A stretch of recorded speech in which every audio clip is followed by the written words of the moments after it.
नमस्ते, मैं doctor Rajesh ji, neurosurgeon. पिछले कुछ एपिसोड से यूट्यूब चैनल के माध्यम से अभ्यास कसा करायचा अर्थात पढ़ाई कैसे करने की इस विषय में हम चर्चा कर रहे हैं। आज इसी विषय की चर्चा करने के लिए हमारे साथ दो स्पेशल गेस्ट मौजूद हैं। सबसे पहले मैं स्वागत करता हूँ महावीर क्लासेस के डायरेक्टर नंदलाल जी गादिया सर का। नमस्ते। नमस्ते। हमारे दूसरे गेस्ट हैं प्रमोद भाऊ संचेती, जो जलगांव में एक फेमस इंडस्ट्रियलिस्ट है।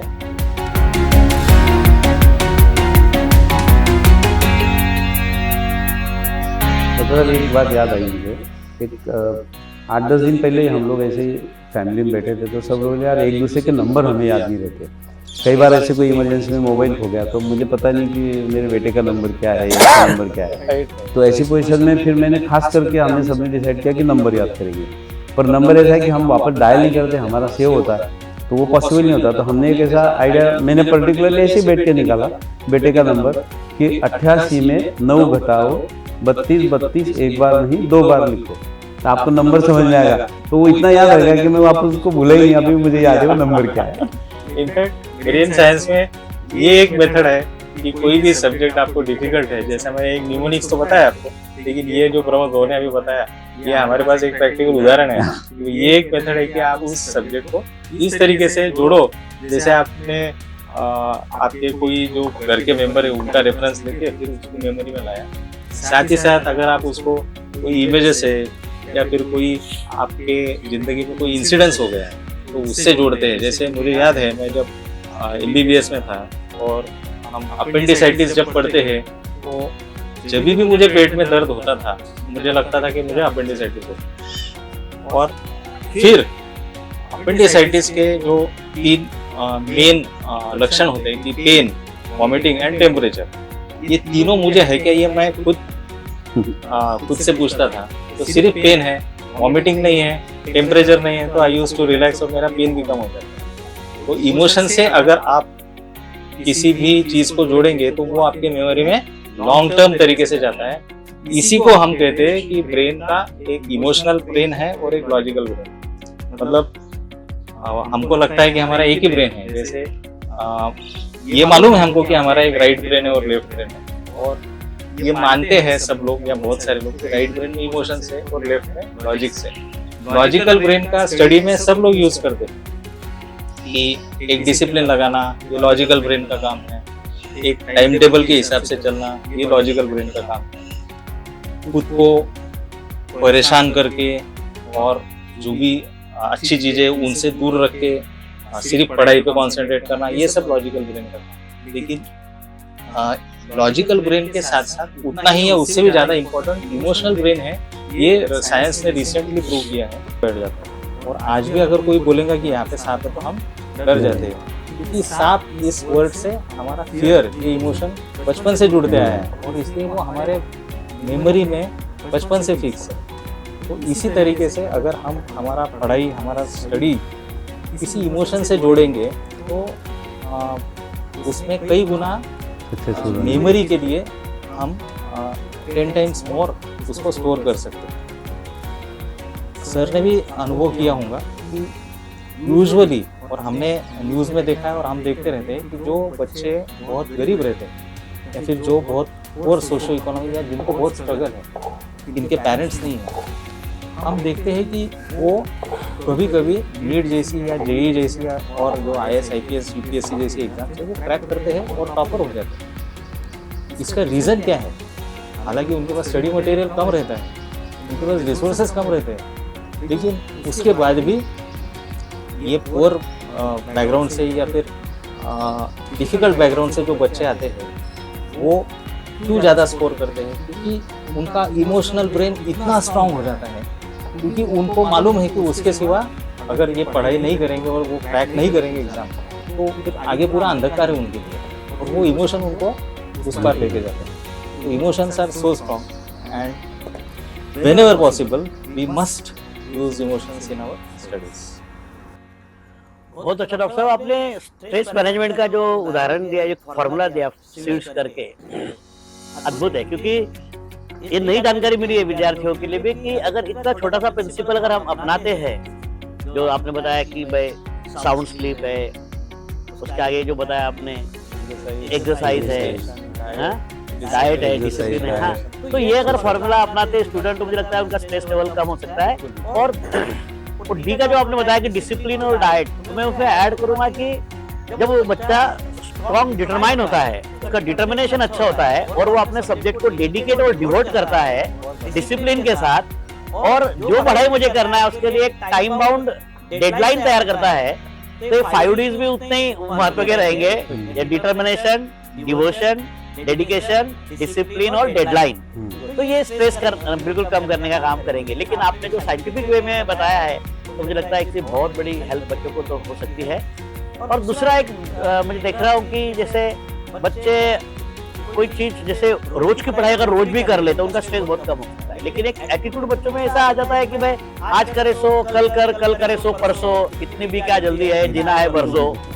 तो इसकी वजह वो आगे आगे धकेलते रहते हैं, आगे आगे पढ़ाई को करते रहते हैं, और फिर आखिरी में दिन कम रहते हैं और एग्जाम नजदीक आती है और वो स्ट्रेस का अनुभव करते हैं। तो मुझे लगता है कि प्रोक्रेस्टिनेशन अगर ये हटा दे अपने लाइफ से, तो भी उनका स्ट्रेस कम हो सकता है। एकदम बराबर। तो ये दूसरा पॉइंट हमने आज डिस्कस किया। एक तो था कि भाई कंसंट्रेशन कैसे करें, दूसरा था कि स्ट्रेस और कैसे मिनिमाइज करें। इमोशनल ब्रेन हमने, हाँ, और एक इमोशनल ब्रेन की बहुत जरूरत होती है कि, और टीचर ने भी वो इमोशनल ब्रेन यूज करना चाहिए। अगर उसको सिर्फ एक लॉजिकली बच्चों को ट्रीट करने के बजाय अगर हम उसको इमोशनली ट्रीट करें एज अ टीचर, तो हो सकता है कि उसमें हम इंटरेस्ट डेवलप कर सकते हैं। That will work. बच्चों के समस्या मतलब हर बच्चे के प्रॉब्लम्स अलग होते हैं, तो अगर कोई टीचर उस प्रॉब्लम तक जाके उस हिसाब से उसको अगर कोई हेल्प कर सकता है, जैसे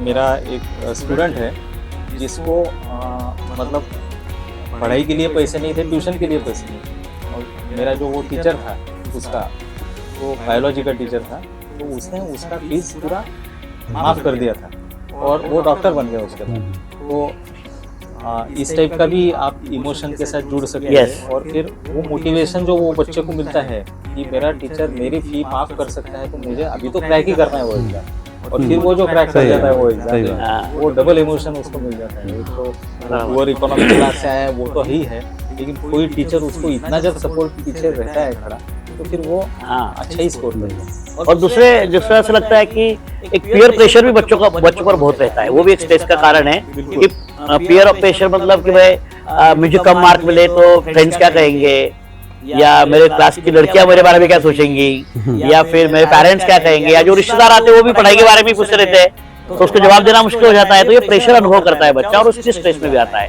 तो ये एक कारण हो सकता है। और इसी के साथ साथ फियर ऑफ फेल्योर भी उनके मन में रहता है कि मैं कभी फेल हो गया तो क्या हो जाएगा। ये फियर ऑफ फेल्योर में बहुत स्ट्रेस क्रिएट करता है। तो एक अच्छी जानकारी हमने शेयर की।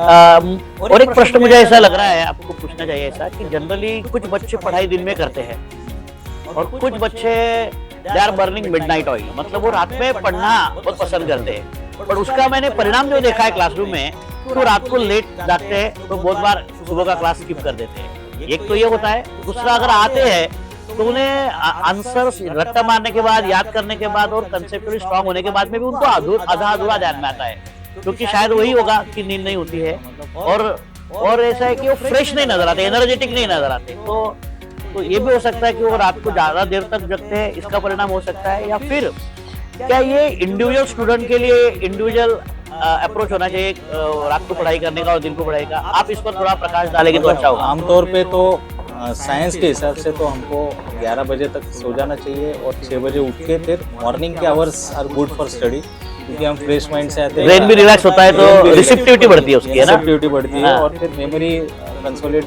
कंसोलिडेट होने के लिए भी हमको स्लीप की जरूरत है। लेकिन आज की जो जनरेशन है वो, मुझे तो लगता है मेरे दोनों बच्चे रात को पढ़ाई करते हैं, वही इंडिविजुअली आपको बता रहा हूँ, लेकिन शायद रात को शायद डिस्ट्रैक्शन कम होता है, डिस्ट्रैक्शंस उनको कम होते हैं, दिन भर उनके क्लासेस और अदर एक्टिविटीज चलते हैं।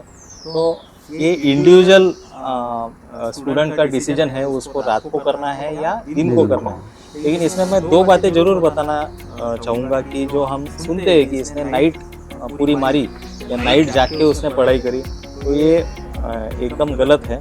आपको 5, 6, 7 जो भी आपके लिए आवश्यक है उतनी नींद ही कंपलसरी है।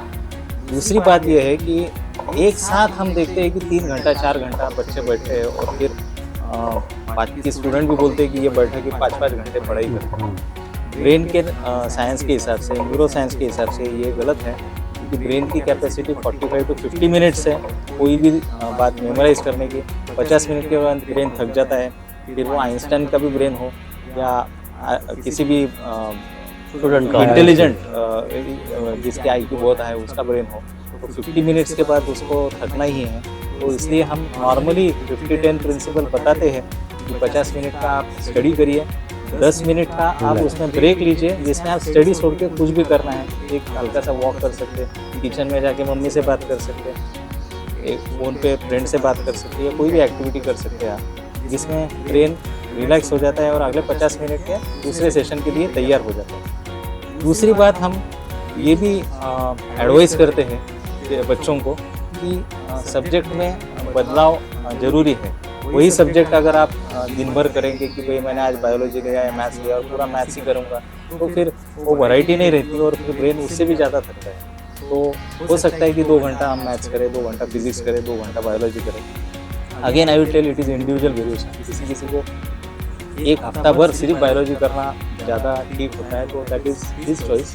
बट आम तौर पे अगर हम एक सब्जी खाएंगे रोज़ की रोज़ भी, कितनी भी पसंद आवे वाला सब्जी, तो फिर वो हमको बोरी होने वाली है और फिर उससे हम उग जाएंगे। तो ब्रेन का भी वैसा है कि वही सब्जेक्ट आप बार बार उसमें अगर फीड करने की कोशिश करेंगे तो वो भी उगता जाएगा और फिर वो थक जाएगा। इसलिए सब्जेक्ट का वेरिएशन, सब्जेक्ट में चेंज लाना ये भी इतना ही जरूरी है। जैसे और एक थोड़ा सा कि जैसे एक कठिन सब्जेक्ट है और थोड़ा एक अपने को पसंद का सब्जेक्ट है बच्चों को, तो कौन से सब्जेक्ट से या कौन से कहाँ से क्या चालू करना चाहिए? कठिन से जो मनपसंद है वो, या फिर उसको उल्टा करें? जो भी आपको मनपसंद है उसी से आपको चालू करना है, क्योंकि again I will come to the emotional brain. कि जो पसंद है इमोशनली आप उसको ज़्यादा अटैच हो सकते हैं, उसको ज़्यादा आप रिलेट हो सकते हैं और वो मेमोरी में ज़्यादा आसानी से आ सकता है। और एक बार आपने वो जो आपके पसंद का सब्जेक्ट है उसको मास्टर कर दिया कि नेचुरली आपका एक कॉन्फिडेंस बूस्ट होता है। तो फिर कठिन सब्जेक्ट के लिए आपका एक जो बेस पे आप चल रहे हो उससे 2 पायरी ऊपर चले गए, ये सब्जेक्ट तो मेरा हो गया, और आपको एक मोटिवेशन मिलता है कि ये सब्जेक्ट मैं कर सकता हूँ, कि इसको भी मैं करके देखता हूँ। तो फिर वो कठिन सब्जेक्ट भी हो सकता है कि 10-20% आपको आसान हो जाए। लेकिन अगेन जो सर ने अभी बताया कि भाई जो पीयर प्रेशर है और जो फैमिली का प्रेशर है और जो मार्क या फेल्योर का डर है, उसके लिए मैं यही बताना चाहता हूँ कि हर बच्चा अलग है और हर बच्चे का may be not in studies, लेकिन कोई अलग क्षेत्र हो सकता है, स्पोर्ट्स हो सकता है, म्यूज़िक हो सकता है, जिसमें उसकी दिलचस्पी हो सकती है। हर आदमी doctor, engineer, IAS, IPS, IIT अगर बनेगा तो फिर सीट्स तो कितनी है हमारी, तो हर आदमी को तो वो संभव नहीं है। तो सोक्रेटिस ने यही बताया है कि नो दाई सेल्फ, और खुद को जानो।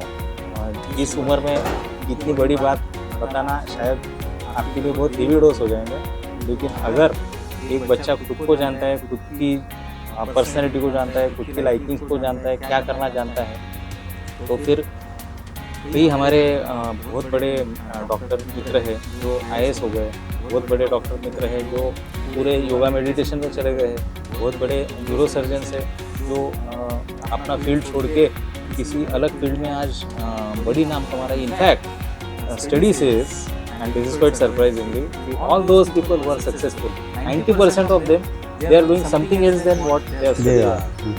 90% of them. This is the study, my latest study है कि आप जो सीखे सालों साल उसको छोड़ के जब आप कुछ करते हैं तो आप उसमें ज़्यादा शिखर पे जा रहे हैं। 90% of successful people are like that. You look around, and that's why ये peer pressure जो है उसको हम इस तरीके से कम कर सकते हैं। Another way of looking it as always be positive, positive thinking, क्योंकि निगेटिव तो बहुत सारा चल रहा है, लेकिन खुद के बारे में पॉजिटिव, जो अगर आप पॉजिटिव थिंकिंग रखेंगे तो outcome is bound to be positive.